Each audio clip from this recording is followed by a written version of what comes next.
Alors, comme on le sait, l'homme a été créé à l'image de Dieu, mais cette communion, elle a été brisée suite à la chute. Avant, Luc a prié pour que cette communion soit restaurée, parce qu'elle a été brisée initialement.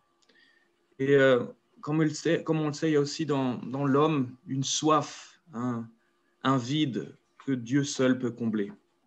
Et je ne sais pas si vous l'avez remarqué, en tout cas moi je le ressens.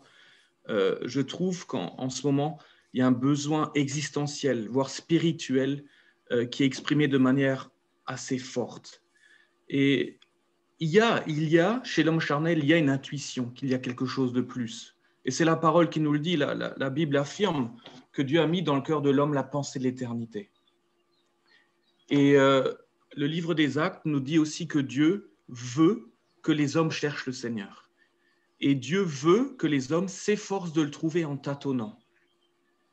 Et la Bible précise aussi que Dieu n'est pas loin de chacun de nous. Donc l'homme aspire à plus, et surtout en période de crise. Et je crois que face à ce cri existentiel qui peut retentir, l'Église doit répondre présent.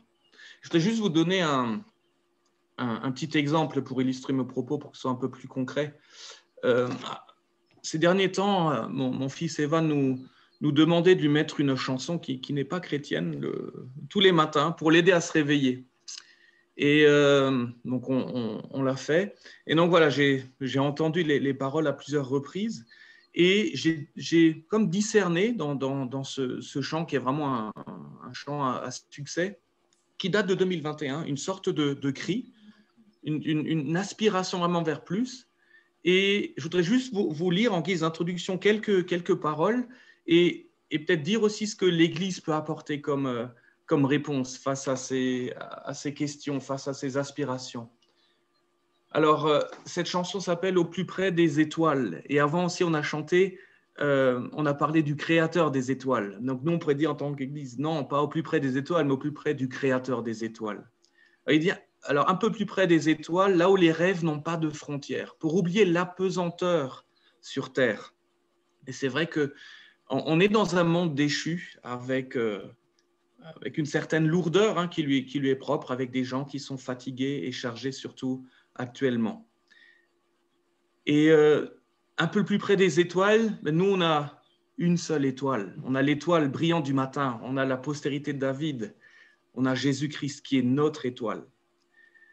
Et ensuite, il est dit, revenir sur terre, la tête pleine d'espoir. Et avant, on l'a chanté aussi, ta victoire, mon espoir. Et je me souviens aussi du verset que Anne-Pierre Élien aime beaucoup, que le Dieu de l'espérance vous remplisse de toute joie et de toute paix dans la foi pour que vous abondiez en espérance. Cette aspiration à une espérance est particulièrement forte en ce moment. On a tous besoin d'un rêve pour se sentir vivant, dit le chanteur. Là aussi, les questions de destinée. On a tous le potentiel pour faire quelque chose de grand, mais ce potentiel, on le trouve uniquement en Jésus-Christ. Ensuite, il chante, « Combien de fois j'ai ressenti ce drôle de pressentiment ?» Donc là, voilà, on a à nouveau affaire à cette intuition de l'homme qui est certes charnelle, mais qui est créée à l'image de Dieu, ne l'oublions pas. Ce petit truc en nous qui peut changer le sens du vent.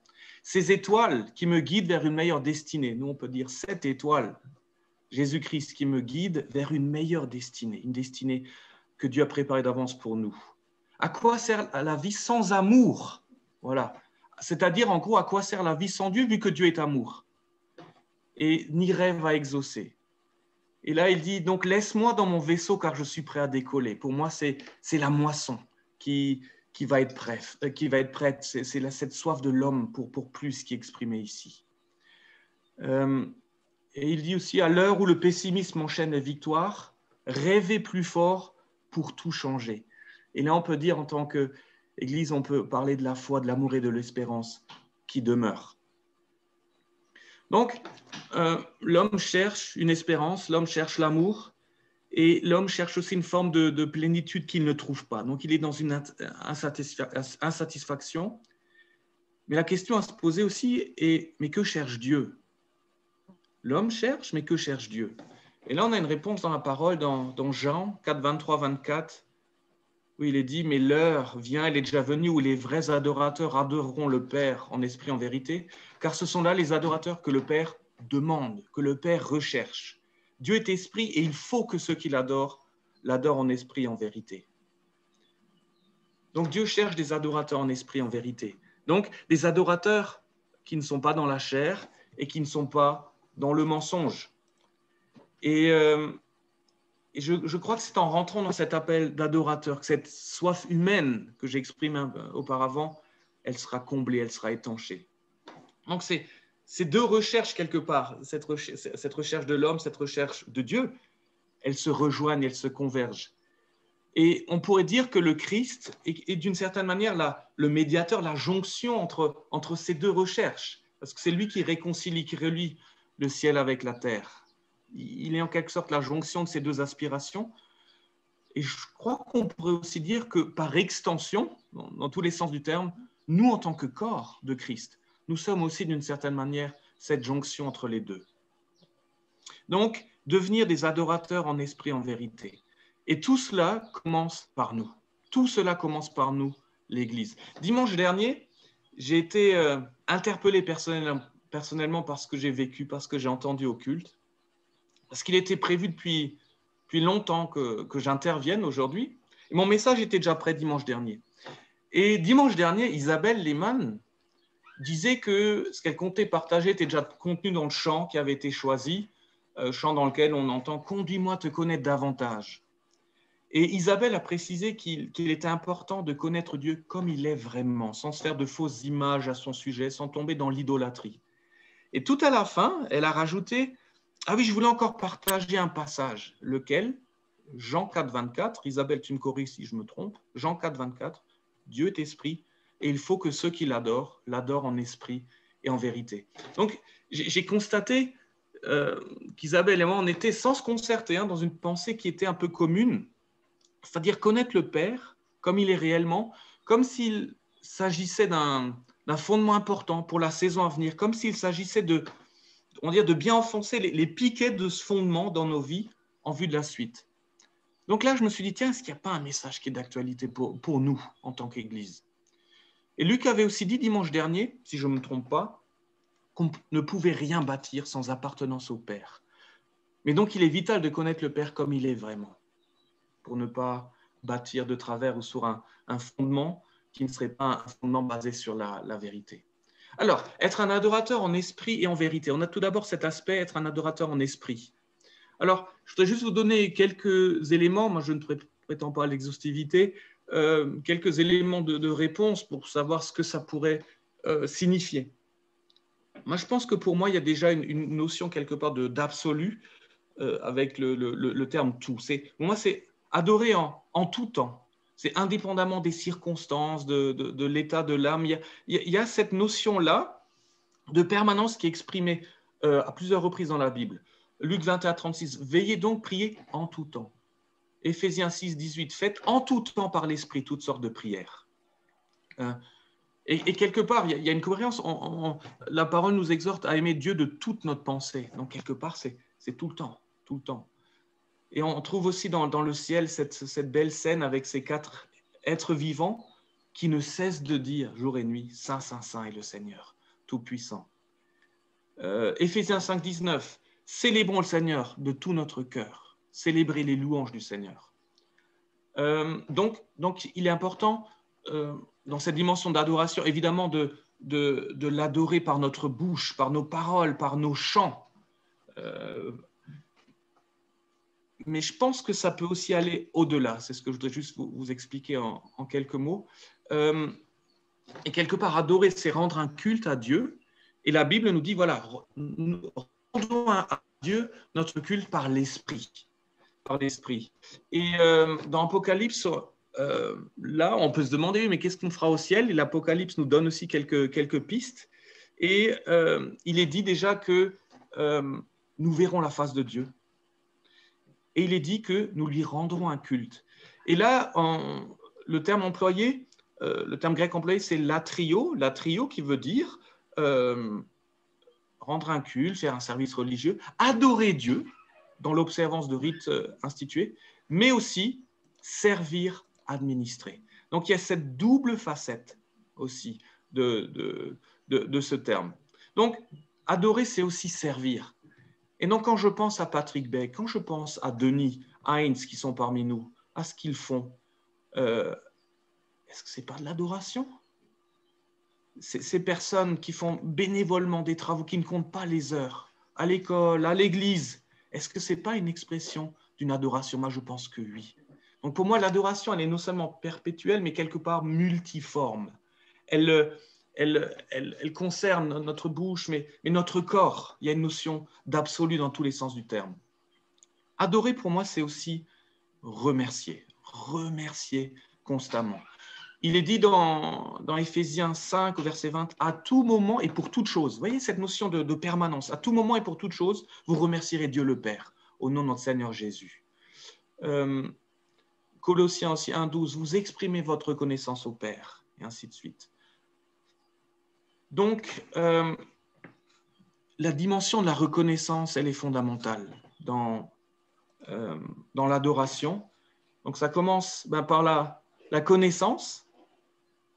Je connais, et quelque part, on est là, je vais faire un peu de pub pour l'école chrétienne, mais je connais la création, je reconnais le Créateur derrière, donc connaissance, reconnaissance, et je l'adore. Adoration, connaissance, reconnaissance, adoration. Donc l'adoration, en esprit, elle dépasse tout cloisonnement, toute dualité, et elle englobe tout notre être. Maintenant, il y a l'aspect aussi adorateur en vérité. Et moi, je crois que ça veut dire notamment adorer Dieu donc comme il est, comme Isabelle l'a souligné, et selon ce que dit la parole de vérité, qui est notre point de repère. C'est Paul qui dit « Je sais en qui j'ai cru ». Donc, être en communion avec le Père passe déjà par une connaissance scripturaire de qui il est et de qui il n'est pas. Et je pense que cette connaissance, mais à la fois, peut renforcer donc cette communion avec le Père, l'adoration du Père. Et moi, je dirais, vous voyez, que cette connaissance de Dieu, elle ne doit pas gagner forcément en quantité. Parce que souvent, on peut se dire, ah, mais oui, on a entendu des messages, mais ça, je sais déjà, j'ai déjà entendu, il n'y a rien de nouveau. Mais je crois que ce n'est pas une question de quantité. Qu'est-ce que je vais apprendre de nouveau sur Dieu? Mais il y a une question de profondeur. Est-ce que telle ou telle facette de Dieu, est-ce qu'elle gagne en profondeur pour atteindre quoi? Pour atteindre nos cœurs, pour prendre racine dans nos cœurs. Comme des troncs d'arbres qui vont résister à toute tempête. Je crois que c'est, en tout cas pour mon cas, c'est ça. Je crois, voilà, j'ai fait pendant des années, voilà, quelques études théologiques sur Dieu, et me dit, voilà, c'est ça, maintenant, ça doit gagner en profondeur, ou ça doit descendre, voilà, dans le cœur. Je crois que c'est ça qui est vraiment vital.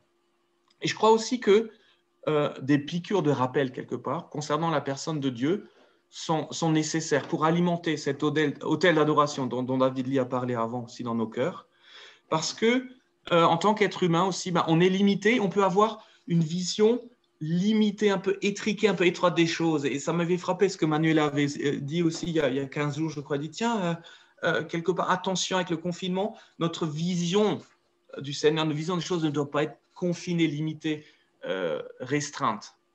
Et là, je suis tombé sur un passage que je trouvais assez étonnant, qui se trouve dans Romains 15, au verset 14 et 15. Je vais vous le lire. Et là, c'est Paul qui dit, pour ce qui vous concerne, mes frères, je suis moi-même persuadé que vous êtes pleins de bonnes dispositions, remplis de toute connaissance, capables de vous exhorter les uns les autres. Donc, on avait là affaire à un certain degré de maturité de la part de ces chrétiens à qui Paul s'adresse. Et ensuite, il dit au verset suivant, « Cependant, à certains égards, je vous ai écrit avec une sorte de hardiesse, comme pour réveiller vos souvenirs. » Comme pour réveiller vos souvenirs.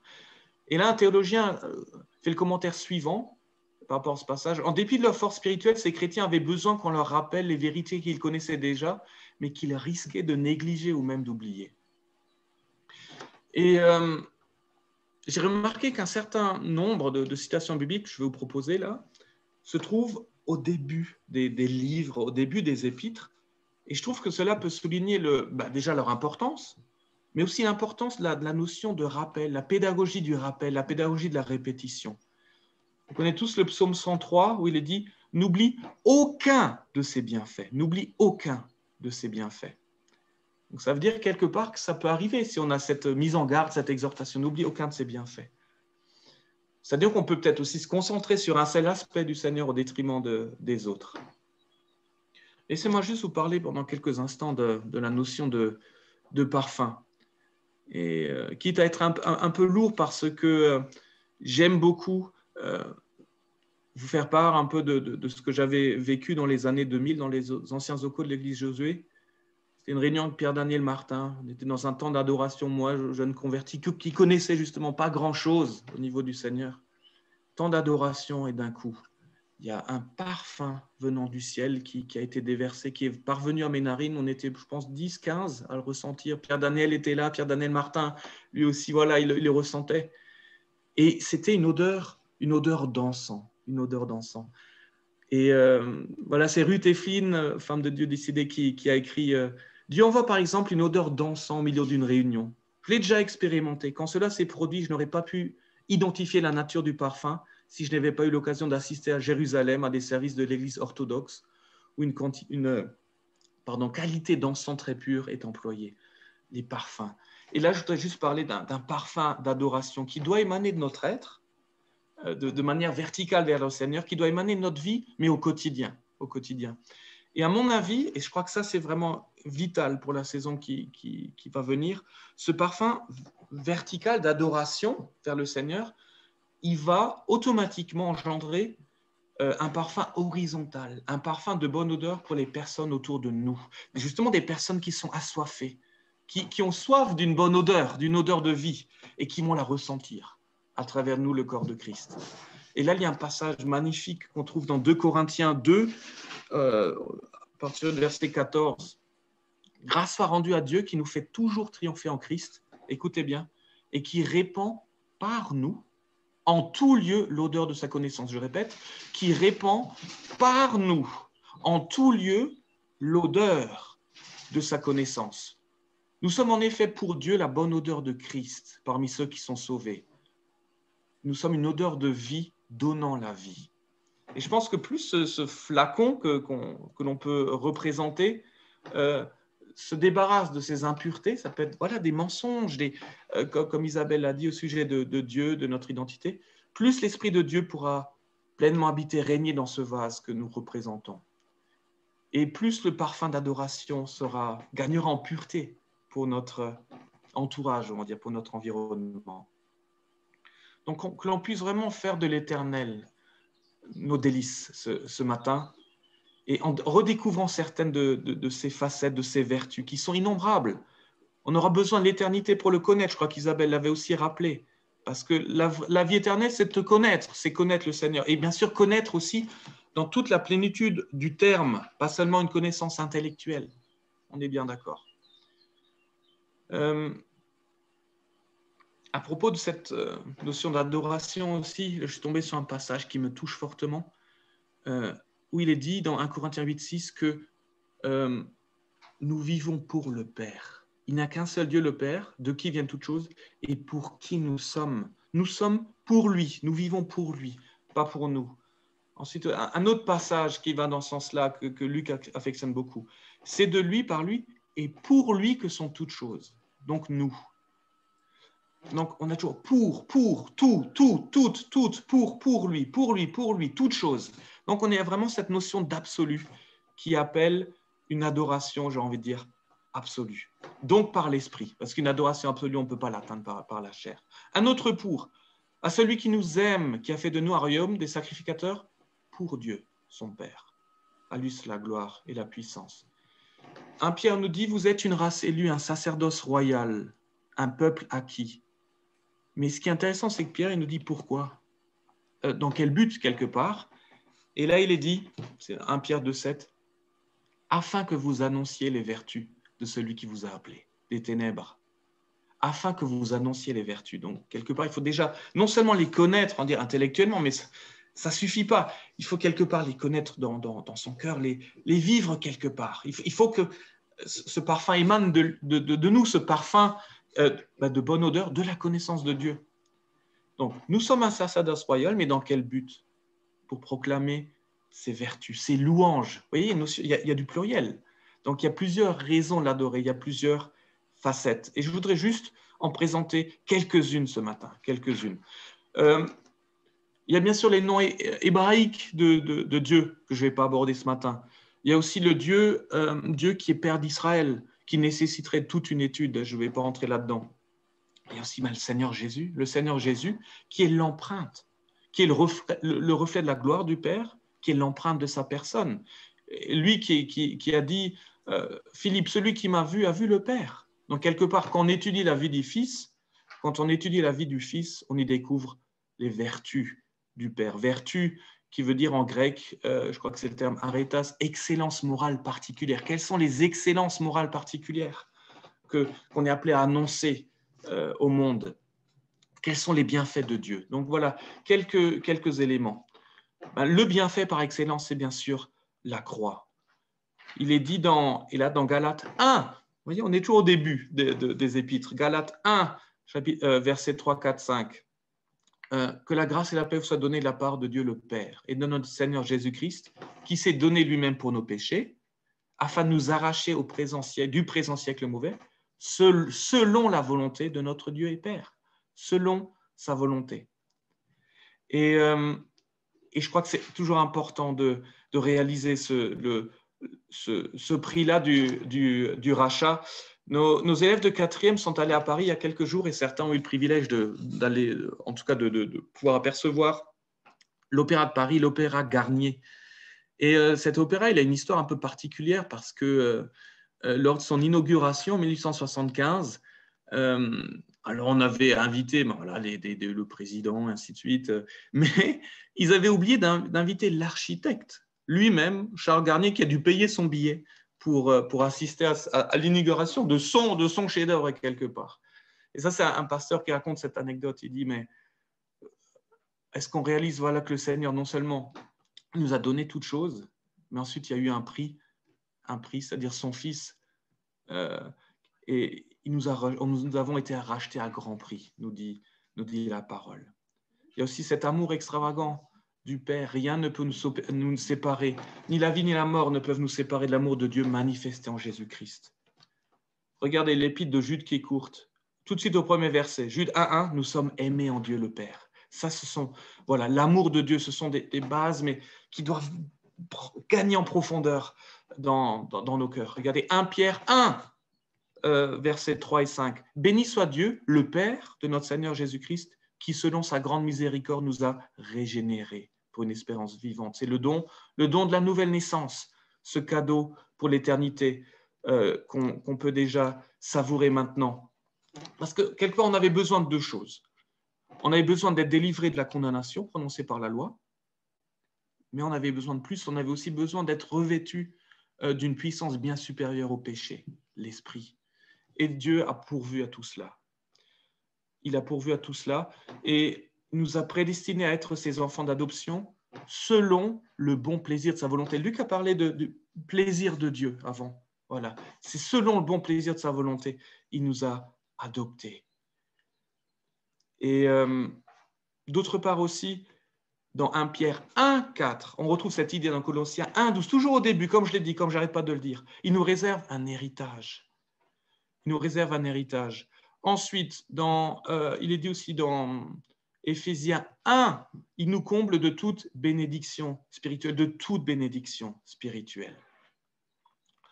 Ensuite, il est dit dans 2 Corinthiens 1, bien sûr, que Dieu est appelé le Père des miséricordes, le Dieu de toute consolation. Vous voyez, on est encore dans le tout, dans l'absolu. Rien ne lui échappe à ce niveau-là. Et je suis tombé sur un passage, je ne sais pas si vous arrivez parfois, vous lisez la Bible, vous tombez sur des passages que vous n'avez jamais vus et qui résonnent tout d'un coup. C'est dans Ésaïe 57:15, où Dieu dit « J'habite dans les hauteurs et la sainteté, mais je suis aussi avec l'homme brisé et abattu. Pourquoi ? Afin de redonner vie au cœur brisé. » Vous savez, il peut y avoir, même peut-être ce matin parmi nous, des brisements silencieux. Parfois, peut-être qu'on ne communique pas, mais Dieu dit « Je suis avec l'homme brisé et abattu. » Et pourquoi ? Pour redonner vie. On a un Dieu de la vie. Ensuite, il est dit aussi que Dieu prend plaisir à la miséricorde. Le plaisir de Dieu. Dieu prend plaisir. Est-ce que moi, j'arriverai à dire ça ? Que j'arriverai à dire facilement, oui, je prends plaisir à la miséricorde, c'est-à-dire je prends plaisir à faire grâce quand quelqu'un m'offense. Je ne sais pas. Si je suis honnête, est-ce que je me réjouis d'avance de faire grâce toujours à quelqu'un qui m'a offensé? Mais Dieu prend plaisir à la miséricorde. Ensuite, autre bienfait, autre vertu de Dieu que nous sommes appelés à annoncer, Dieu prend soin de nous. 1 Pierre 5, 7, déchargez-vous sur lui de tous vos soucis car lui-même prend soin de vous. Ça, il y a tellement de témoignages qui montrent ça. Je voudrais juste vous en donner un, parce que moi j'aime bien aussi les exemples, les choses concrètes. Vous connaissez peut-être Marie-Thérèse Courtet qui a écrit un livre sur le cœur de Dieu et sur l'amour du Père. Et elle rapporte une histoire qui a été relatée par l'organisme Portes Ouvertes, vous savez, qui lutte en faveur qui soutient les chrétiens persécutés dans le monde. Et Portes Ouvertes raconte l'histoire d'une secrétaire, c'était en Chine, je crois, qui travaillait dans les bureaux d'une mine et qui devait toujours actionner une sirène pour indiquer aux mineurs que la journée arrivait à son terme et qu'ils pouvaient donc remonter. Et un jour, il y a une voix intérieure qui a encouragé cette dame à déclencher la sirène en plein jour. Et elle hésitait parce qu'elle dit « Waouh, quelque part, si je passe à l'acte, comment est-ce que les gens vont réagir ?» Et donc, elle l'a fait. Les mineurs, ils sont remontés à la surface et furent étonnés de voir qu'il faisait encore grand jour. Hein. Et tout à coup, il y a un grand bruit qui retentit. Et ensuite, il y a eu l'effondrement de la mine sous leurs pieds. Donc, c'est-à-dire que les mineurs avaient frôlé la mort. Et Marie-Thérèse Courtet écrit, voilà, on chercha alors l'auteur de cet exploit et la petite secrétaire d'expliquer comment elle avait été poussée à déclencher l'alarme en plein jour. Elle savait qu'il s'agissait de la voix de son Père céleste. Il parla de sa foi en ce Dieu si prévoyant. Beaucoup se tournèrent vers lui ce jour-là, désireux de connaître un tel Dieu et Père. Amen, gloire à Dieu. Vous savez, enfin oui, vous le savez, il y a une grande soif du surnaturel actuellement. Et je trouve que ça, c'est positif. Et après, voilà, l'autre aspect, c'est que les gens, ils cherchent un peu dans tous les sens. Et donc, voilà, là, le New Age accueille ces personnes-là, voilà, qui se tournent vers voilà, plus divers mouvements spirituels pour, quelque part, que cette soif soit comblée. Et quand j'ai vu des chiffres, j'ai acquis le livre d'Emmanuel Mainline, que vous connaissez peut-être, un évangéliste, qui parlait un peu de ce phénomène-là. Et il a indiqué des chiffres qui étaient impressionnants. Il disait que 10 à 12 millions de Français s'adressaient chaque année à des voyants, des médiums, guérisseurs, ainsi de suite, professionnels du paranormal. Alors, je ne sais pas, je ne vais pas dire de bêtises, je ne suis pas prof d'histoire géo, on a combien de millions de Français? 60, 56, enfin, voilà. En tout cas, ça fait un pourcentage non négligeable de la population. Et Mainline, dans son étude, il a relevé quelque chose aussi qui m'a frappé, parce que souvent, on peut se dire, ouais, mais les gens qui cherchent un peu dans le paranormal, c'est des gens un peu naïfs quelque part, qui n'ont pas beaucoup de connaissances, qui ne s'intéressent pas trop à la science et qui se tournent vers des choses un peu vieillottes comme ça, médiévales, moyenâgeuses. Et bien, lui, il a constaté le contraire à travers ses études. Il a découvert que le degré de croyance au paranormal était proportionnel au niveau d'études effectuées. Et ça, c'est quand même intéressant. Et il a aussi quand même constaté quelque chose qui, moi, m'interpelle. Et il avait dit qu'il y a un groupe de personnes qui croient vraiment de manière particulièrement forte à l'astrologie, au paranormal. Vous savez qui est cette catégorie de personnes? Vous le savez peut-être, ce sont les enseignants. Il disait, ce sont les enseignants qui croient le plus fréquemment. Il dit, c'est vraiment curieux pour un groupe réputé rationaliste et ne croyant que ce qu'il voit. Et il rajoute que dans bien des sectes, on trouve également des avocats, des médecins, des personnes qui sont bardées de diplômes. Donc, ce n'est pas une question d'intellect. Et ça aussi, ça m'a fait un peu réfléchir. On dit, tiens, les enseignants qui sont les plus séduits par l'occultisme. Donc, ouais, ça m'a... Parce que voilà, les enseignants qui sont en contact avec nos enfants quelque part.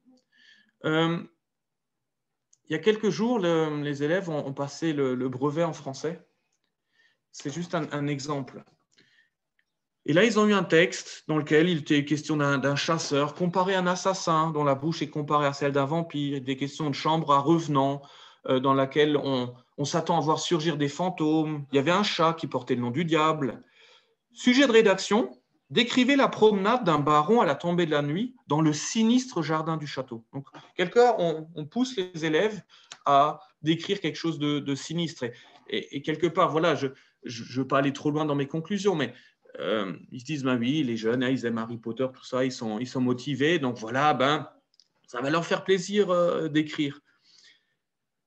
Et ensuite, ils ont proposé un sujet de réflexion que je trouvais intéressant, donc à ces mêmes élèves de troisième. Aimez-vous découvrir des œuvres littéraires et artistiques dans lesquelles interviennent le surnaturel ou l'étrange? Et là, je me suis dit, tiens, on ressent quelque part à nouveau cette aspiration de l'être humain vers le surnaturel, quelque part. Donc, il y a beaucoup de gens qui cherchent une forme de plénitude dans l'ésotérisme et ainsi de suite. Mais Dieu nous donne cette plénitude. C'est seulement Dieu qui peut nous la donner. Je songe à cette dame qui a baigné pendant 35 ans dans l'occultisme et qui s'est fait baptiser là récemment à Colmar. La gloire à Dieu. Et voilà, ces gens-là ont le droit de savoir que cette plénitude, c'est seulement Dieu qu'on la connaît. La parole le dit. Et ce qui est beau, c'est que cette plénitude, elle passe par l'amour. Il n'y a pas d'autre chemin pour arriver à cette plénitude à laquelle aspirent tant de gens en ce moment. Il est dit dans Éphésiens, voilà, il est question de connaître l'amour de Dieu, de Christ, qui surpasse toute connaissance, en sorte que nous soyons remplis jusqu'à toute la plénitude de Dieu. C'est magnifique. Dieu le Père est le Dieu de tous. C'est le Père de tous. Il est au-dessus de tous. Il est parmi tous. Il est en tous. Et là, je me dis, waouh, quelle présence, quelle proximité. Le voile a été déchiré. Il y a une route vivante qui a été tracée, comme Luc l'a dit, et on peut accéder au lieu très saint. On peut être en communion avec lui. Dieu est venu tabernacler en nous avec son esprit. Et un jour, il va tabernacler, on va dire, de manière absolue avec nous, sans la présence de la chair du péché.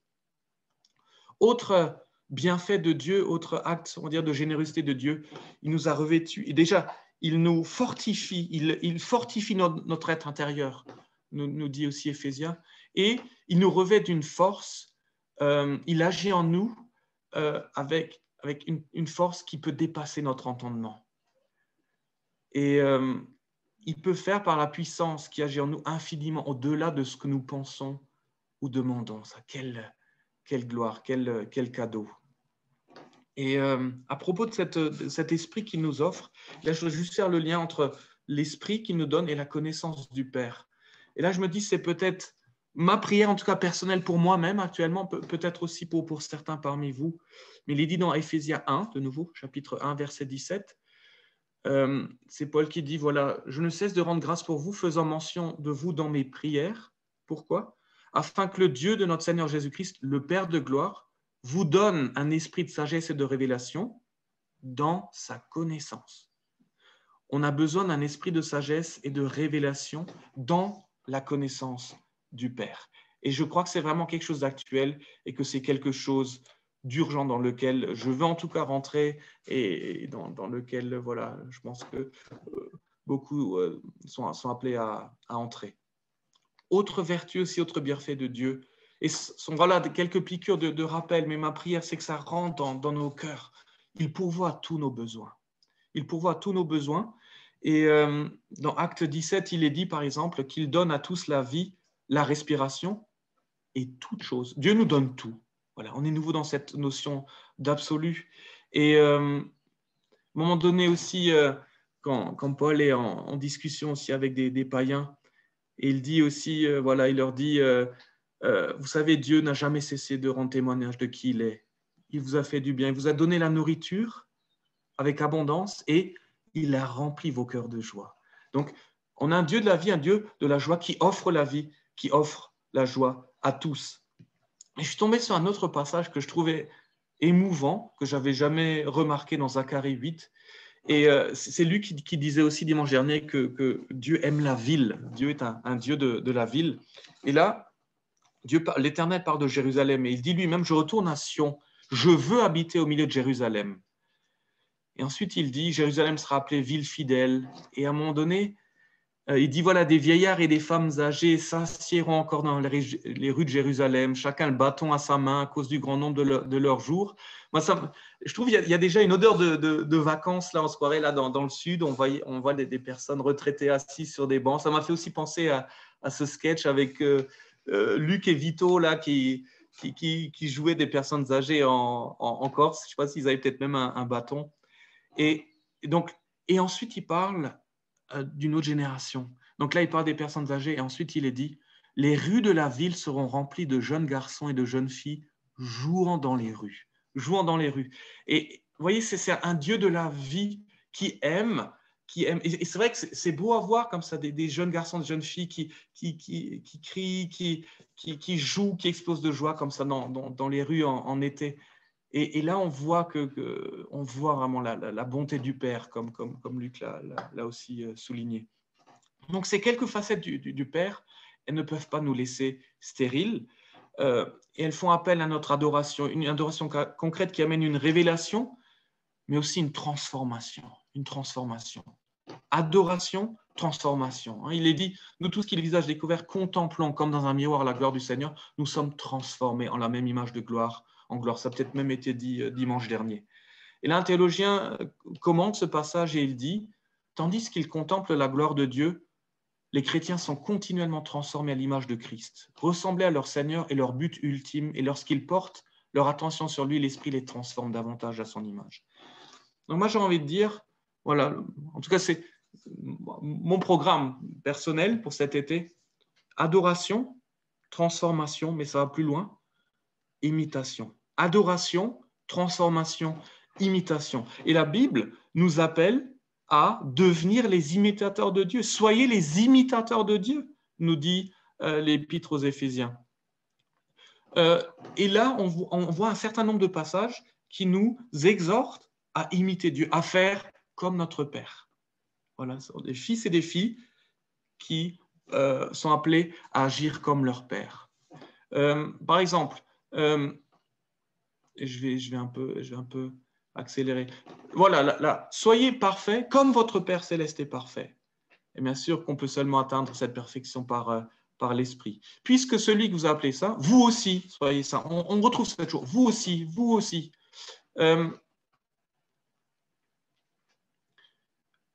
Dieu est un Dieu de toute consolation. Il nous dit, voilà, béni soit le Dieu de toute consolation qui nous console dans toutes nos afflictions, afin que par la consolation dont nous sommes l'objet de la part de Dieu, nous puissions aussi consoler ceux qui se trouvent qui se trouvent aussi dans l'affliction. Regardez, on est au bénéfice de la miséricorde de Dieu, un Dieu qui prend plaisir à la miséricorde. Qu'est-ce qui est dit dans Luc 6,36 ? Soyez donc miséricordieux comme votre Père est miséricordieux. On est au bénéfice du pardon, on est appelé à libérer. De même que Christ vous a pardonné, pardonnez vous aussi. On est au bénéfice de la générosité de Dieu. Dieu qui nous appelle à posséder la gloire du Seigneur Jésus-Christ. Le partage de sa gloire, c'est quelque chose qui nous dépasse. Et nous-mêmes, on est appelés à être généreux. D'ailleurs, Luc l'a souligné avant, il a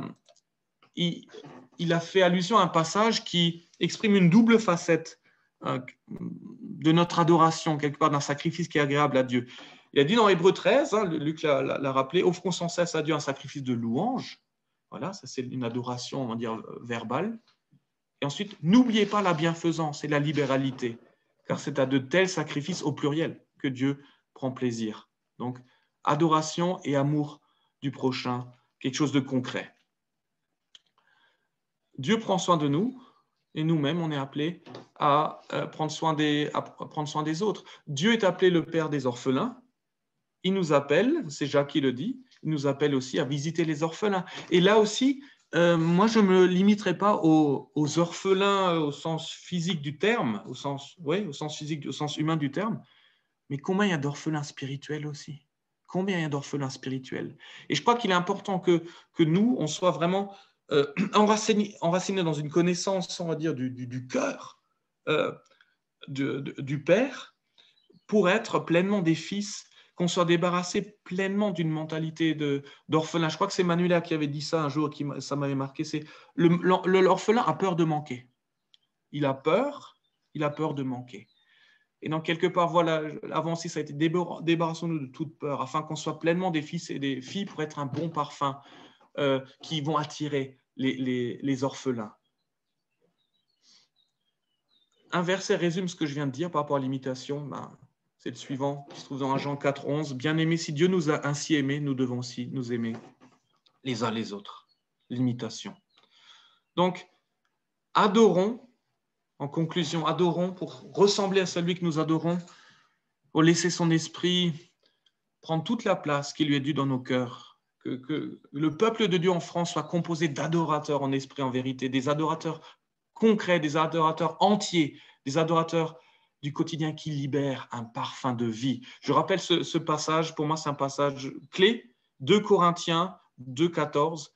Dieu répand par nous, en tout lieu, l'odeur de sa connaissance, une odeur de vie, une odeur qui donne la vie.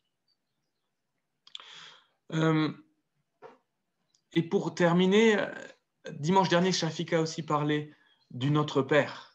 Et avant qu'elle parle de cela aussi, donc moi j'avais déjà préparé mon message et j'avais vraiment à cœur qu'on puisse proclamer le Notre Père, que ta volonté soit faite, Seigneur. Et on va entonner ce chant dans quelques instants.